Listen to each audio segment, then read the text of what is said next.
implant process, we have three types of occlusal scheme. One is bilateral balance, the second is group function, and third is mutually protected occlusion. So if you see what is balanced occlusion. In balanced occlusion, simultaneous anterior and posterior occlusal contact in centric and eccentric position. So both in centric and in eccentric there will be bilateral anterior, both anterior and posterior they contact. That is why it is called balance. So the first anterior part and the posterior part, they are both will be in touch. So where this is used, the first thing you can see is utilized in complete dentures. This is not used in implant process but in complete dentures. And you can see the contact on the non-working side prevents tipping of the process. So in complete denture, since it is not implant retained, chances of the process tip down and fall is there. So always there will be a contact point. In balanced occlusion, there will be a contact point. Even when the patient moves the jaw forward, there will be a contact. So this avoids tipping of the process from the position. The second is, it is rarely seen in natural dentition. In natural dentition, we are not like that. In natural dentition, when you move the jaw forward, the posterior disoccludes. So this is the phenomenon. This is called mutually protective occlusion. So the anterior teeth are protected by the posterior teeth. When the posterior teeth is in contact, the anterior teeth comes like this. So this is how God has created us. So if you see, but in a denture situation, it is actually a balanced occlusion situation. Unless advanced and extensive alteration is present, one cannot see balance. If you would have seen a lot of Drexler patients, there are a lot of patients have this problem of occlusion. This balanced occlusion you can see in natural phenomenon only in severe alteration cases. So in complete denture cases, we have this, and in RP5, removable process 5 situation, where the implant is placed and also the implant denture will be supported both by the soft tissue and also by the implant. That is called RP5 process. So if you see in this photograph, this is in centric occlusion you can see, and this is in protrusion. When the lower jaw moves forward, you can see all the teeth are in contact, the anterior teeth and the posterior teeth. So you can see this is called balanced occlusion. So in the next picture,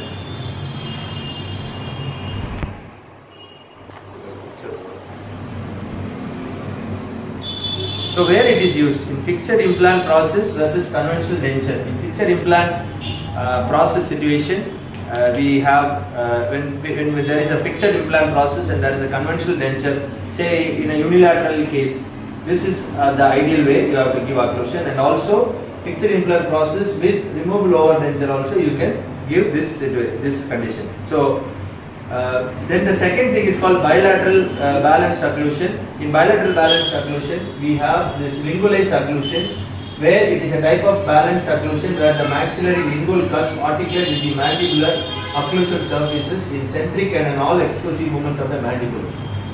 Lingualized occlusion maintains the aesthetics and advantages of the anatomic form of the tooth while maintaining the mechanical freedom of non-anatomic tooth. So the second occlusion situation is group function. The first thing we saw is bilateral balanced occlusion. The second thing is called group function. In group function, it is otherwise called unilateral balanced occlusion. We have bilaterally contact. In group function, same thing, but in one side you will have. So it works as a group. So that is why it is called group function. In group function, it is defined as simultaneous contact between multiple teeth on the working side during excursive movement. When suppose you move the jaw to the right side, that is called the working side. The other side is called the balancing side. So whatever side you move, that will be having contact. The other side will have an open bite, so that the cusp don't interfere. It is accomplished by having working side contacts and now non-working side contacts, thus preventing excessive wear of the centric holding cusp and maintaining occlusion. So this will not allow wear and tear to happen on the left side. The third thing is to share the lateral pressures to posterior teeth instead of the canine. This occlusion used primarily with compromised canine. When your patient is having compromised canine situation like wear and tear, you can use this group function occlusion. So it is invented by Dr. Clyde Schuyler. So the non-working side contacts are traumatic to the dentition, resulted in neuromuscular disturbances. So the non-muscular contact, suppose I am moving the jaw to the right side, if my canine is wear and tear is there, if it is having contact on this side, there will be a lot of neuromuscular disturbances. So it causes accelerated periodontal breakdown and it resulted in excessive attrition. So So the third thing we are going to see is mutually protective occlusion. The first thing is balanced occlusion. The second thing is group function, otherwise called as unilateral balanced occlusion. The third thing is mutually protective occlusion. Mutually protective occlusion, if you could see, when you view a protrusive movement, okay, this is otherwise also called canine protective occlusion. The cuspid rise, otherwise called or organic occlusion. These are the three names. Now, what is the characteristic feature? The characteristic feature is an occlusal scheme in which the anterior teeth protect the posterior teeth in protrusive movements by keeping them out of contact in the opposing dentition. When you protrude the jaw, the anterior teeth will prevent the posterior tooth contact. So this will help the posterior tooth.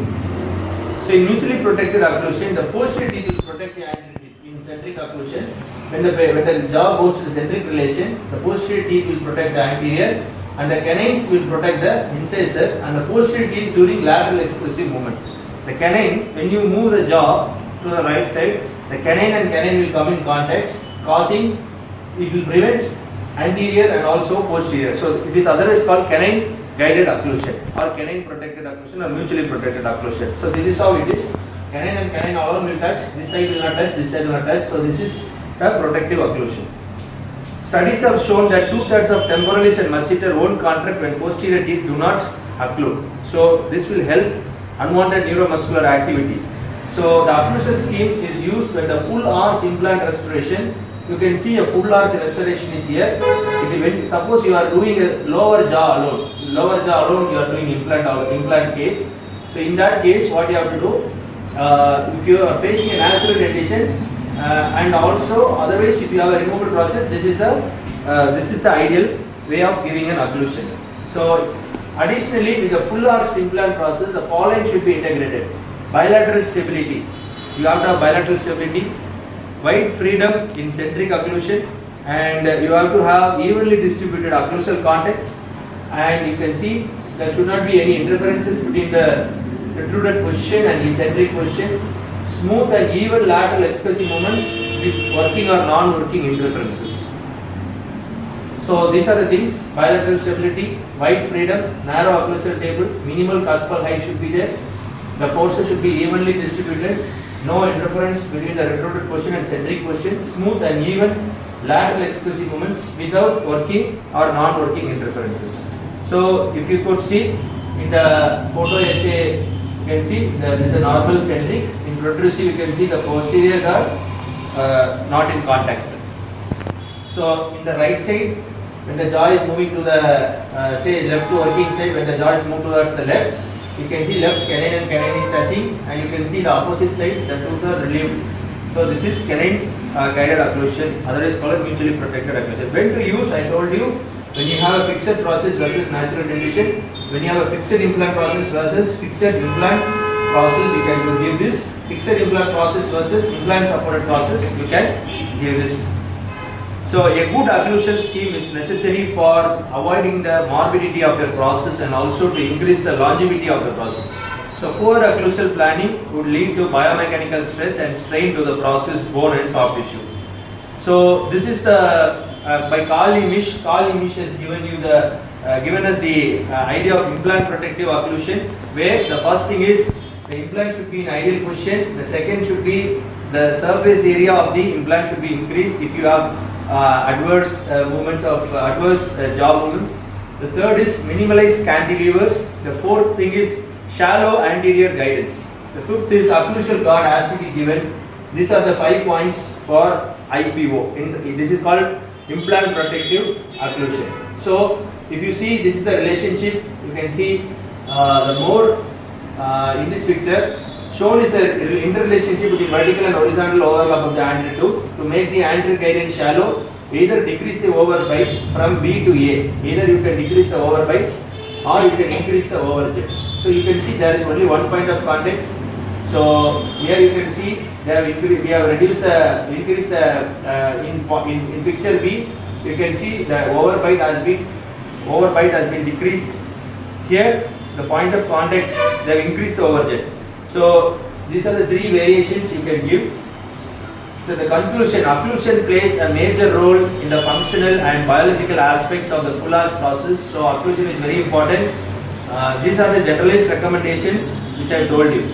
The conclusion would be it is very very important to plan your occlusion, and this is very useful to you.